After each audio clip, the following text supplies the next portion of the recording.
Hello everybody, it's the Stevie Richards Show YouTube exclusive part 3. Once again, apologies, this isn't the best quality version of the videos that you may well expect from the Stevie Richards Show.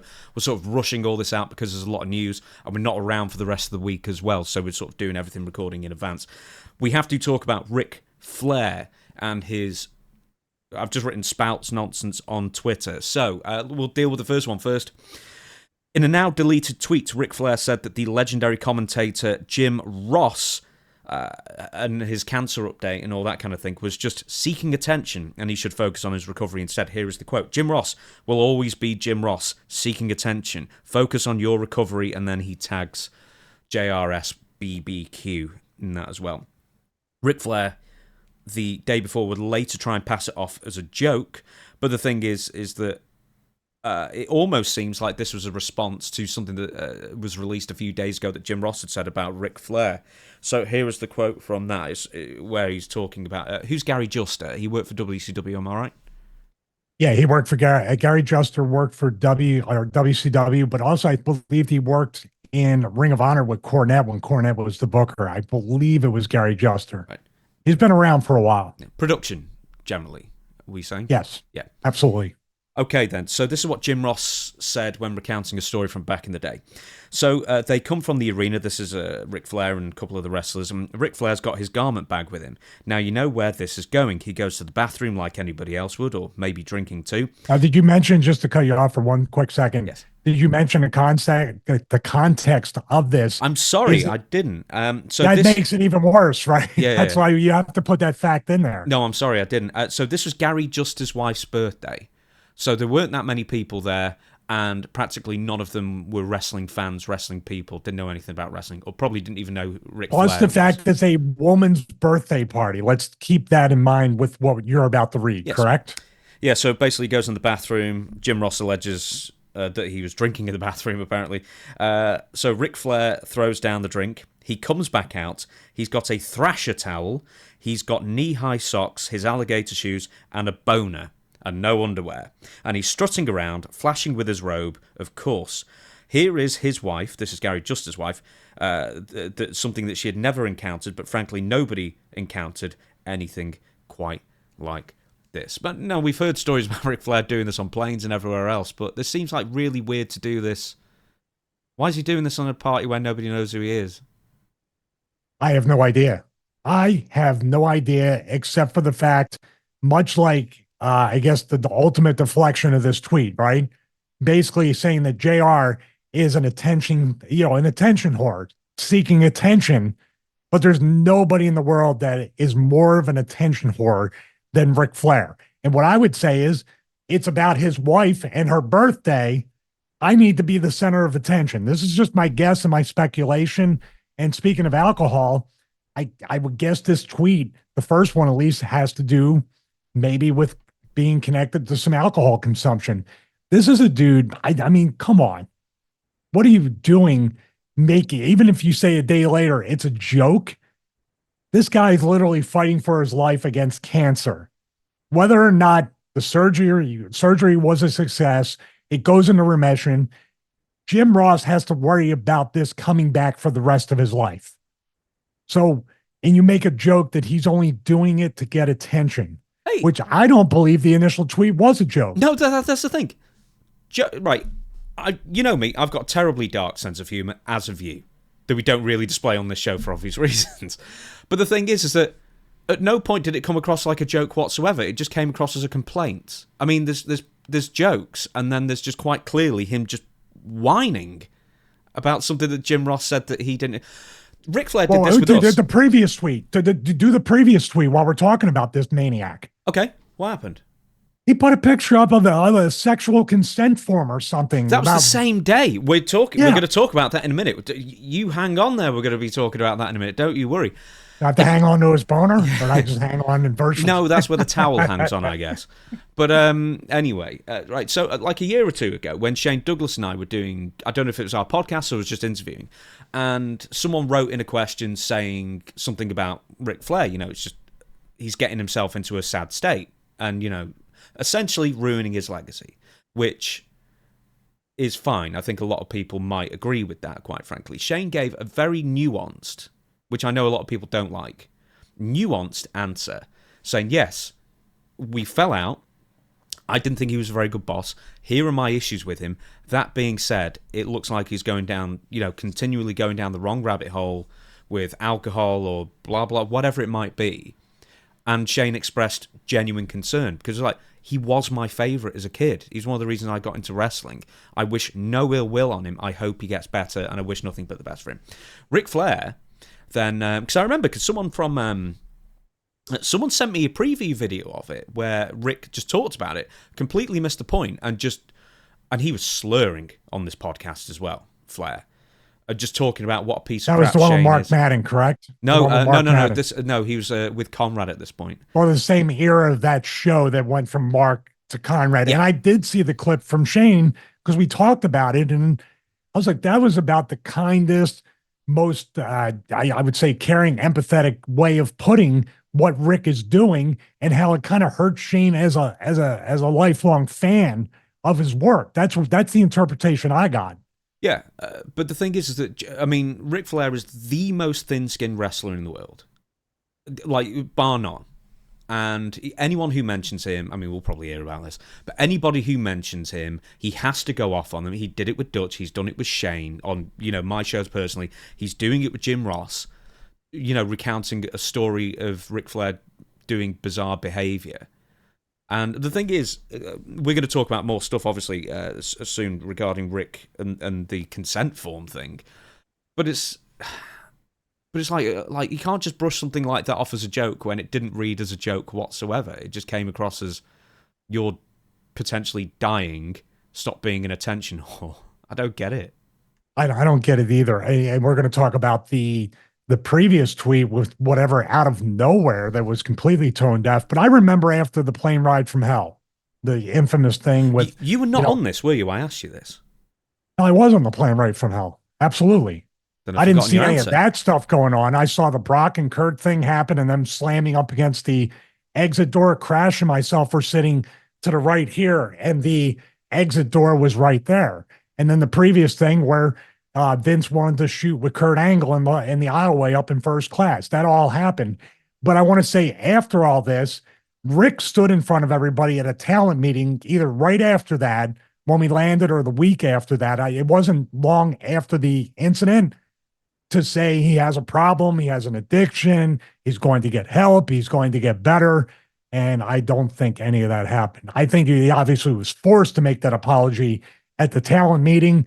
And he was very emotional, as Rick tends to get. He was teary-eyed, and it looked like he was very sincere about that. And after that, he was on his best behavior for just a little while. I don't know how long, but obviously he just goes right back to it. And maybe he's just the best worker in the business, and he fakes the tears, and he acts like he has some sort of contrition. But I don't know how long ago this was, but this mirrors the exact thing from the plane ride from hell.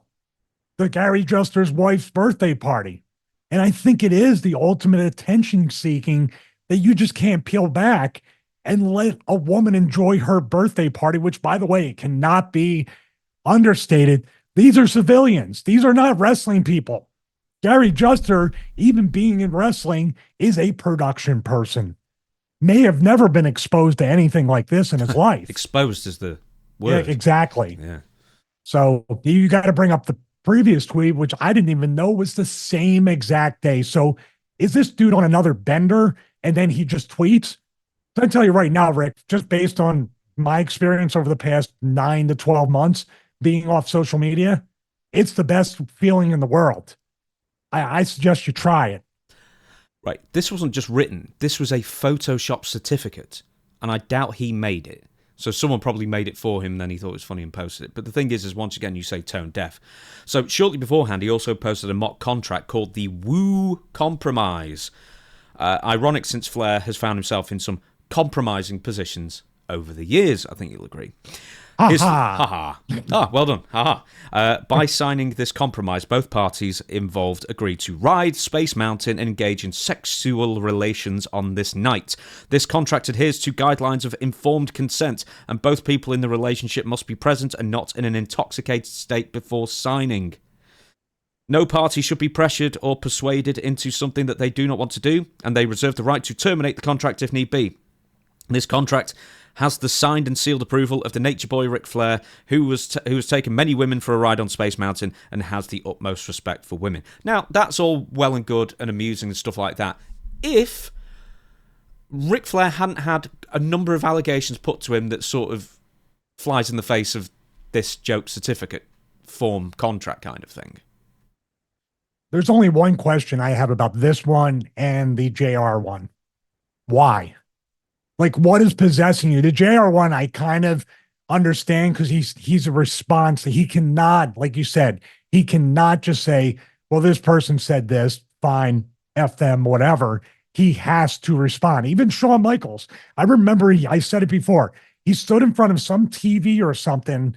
It was weird lighting in like a living room or, like a man cave.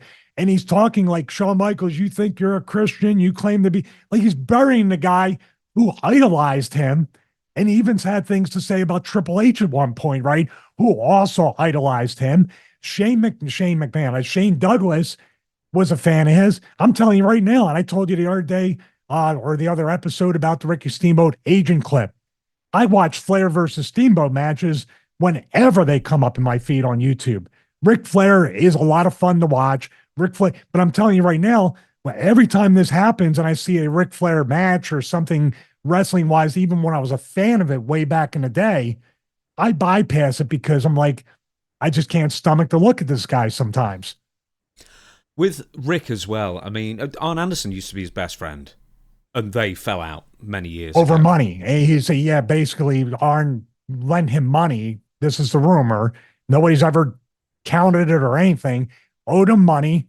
Rick owed Arn money, and then Rick turned around and said, I'm the reason you had a career, or you're lucky, or I'm not paying you back, or whatever.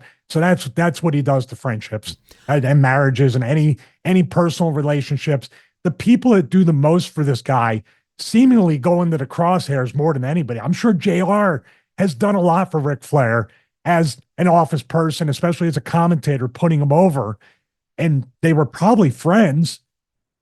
I mean, I remember that real bad fiasco with the WWE 2K launch thing where they were up on stage, remember? Mm-hmm. Yeah. That was also embarrassing, but that wasn't Jim Ross's fault. Yeah, he was the one who got canned. Wouldn't you believe it? Yeah, that's beside the point of anything. I know Jim took ownership of that as well. And Rick could learn a lesson from Jim about that kind of stuff.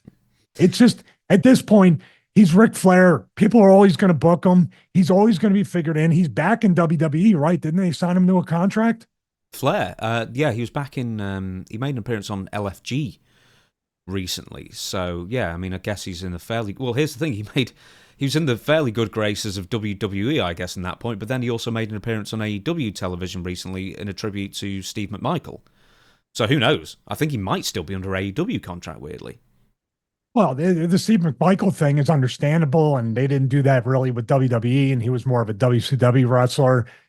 Flair can appear, and Flair, I said before, it becomes more distant of a wish as these things happen.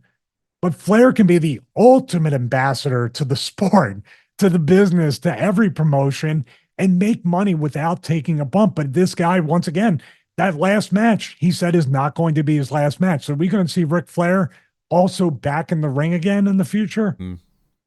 Like Rogaine on a pole or something like that, maybe. It's incredibly disappointing to see this. And we did a clip of Bruno Sammartino and Ric Flair having their thing back, 2004, who looks at, for people to bury Bruno. Bruno has always carried himself like a gentleman, and Bruno has always tried to stand by his ethics, and you can call Bruno somewhat of a mark for himself, but he took pride in what he did. This here is just used the term scorched earth before in a previous clip. Ric Flair feels the need to go scorched earth on everybody around him, and including himself, because he's only hurting himself in the end. The tweets have since been deleted, would you believe? A lot of deleted tweets going on around the time. But Flair, anyway, responded yesterday. If you can't take a joke from a 76-year-old man, then you are living life too seriously. It was all harmless, light-hearted fun, just trying to make people laugh and smile. Okay, I don't know if that's in response to the Jim Ross thing or not, or the consent thing or not, but they've both gone, I think, now. But here's the thing, I mean, especially with the consent form, I did write this down. This is like Ric Flair talking about consent, you know, with like the dark side of the ring allegations. There are other allegations out there as well. Shane Douglas has said this, he witnessed stuff in the bar that was absolutely out of order, and we're not just talking about flashing. He's said that on previous interviews. I mean, it'd be like Benoit talking about how to be a great husband. You know, it's like, you are not the messenger for what is a good message. You are the worst messenger for it. It's incredibly tone deaf, obviously. You know, outside of any allegations or anything like that, just to put that up in 2025 in any shape, form, or fashion. And like you said, someone else probably created it. Maybe Rick told him to create it, or they saw it and he thought it was great and put it up. But then for some reason, how does the tone change from that? And you're right. I'm looking at this joke. If you can't take a joke from a 76-year-old man, I think he is talking about that photo that he put up and not the JR thing. So he's 100. Either you're joking in a really tone deaf way about JR, or you're still 100% serious that you think he's just seeking attention by talking about his cancer diagnosis and treatment. Which is it going to be? Either way, it sucks. It's stupid. Yeah, I don't understand how he's seeking attention from just, I've got colon cancer, and then the next message was going in for surgery, then the next message is surgery successful with a photo of him. That's more or less what he's put out. Hey, I'm going to tell you right now, JR is the least attention. See, he doesn't want to be bothered by anybody. He wants to be left alone. You could tell, and not in a crotchety way, but he's very much just like, I want to live my life. I'm done. You know what I mean? I want to do what I do, and I'm fine being doing what I'm doing on my own. I don't know, man. That's like me saying, wow, this is going to get a great amount of views. I'm so happy I got this spine infection. So am I an attention whore too, Rick?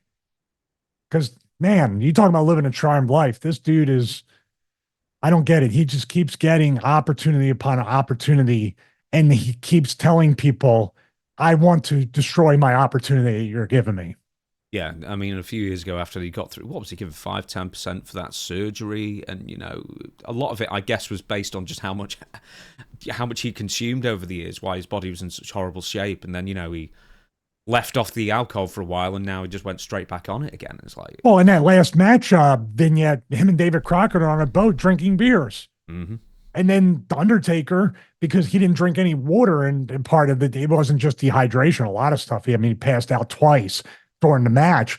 But Undertaker had to shove a Gatorade, into him to tell him, drink this afterwards. So thank God. Who knows how bad he would have been if Undertaker didn't even make him drink some or all that Gatorade. It was worse. He had a heart attack. He actually had a mild heart attack that they only found out afterwards, during the match.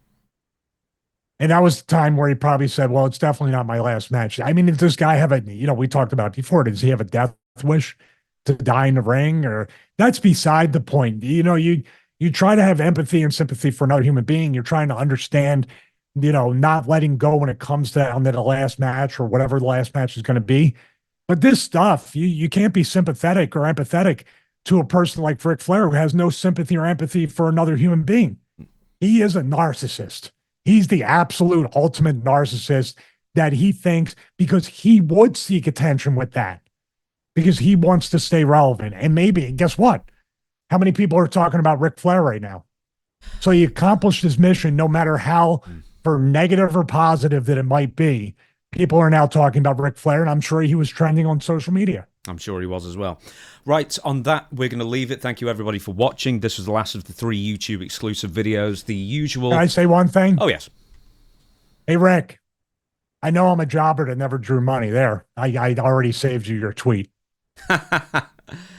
There you go. Ha In fairness, you're drawing money now, baby. Well, I'm just saying it because that's his go-to for everybody, is just to marginalize. Hey, put it this way. You're drawing more money than he is right now. Yeah, absolutely. You cannot, Ric Flair, you can never bury me more than I bury myself. You can never be harder on me than I am on myself. Trust me. Watch my full workout videos. And comment below if you can, Rick. And like and subscribe as well. It's good for the algorithm. Right, okay, then. I don't know if we're going to post this today. We might actually post it tomorrow, so whichever day it is, Monday or Tuesday, if you see this, thank you for watching. The full episodes are running as normal every single Friday, so episode 49 is coming out this Friday, I believe, so that'll be Unforgiven Part 2, as well as a bunch of other stuff there as well. So once again, thank you for watching. We will catch you again for new run content this Friday.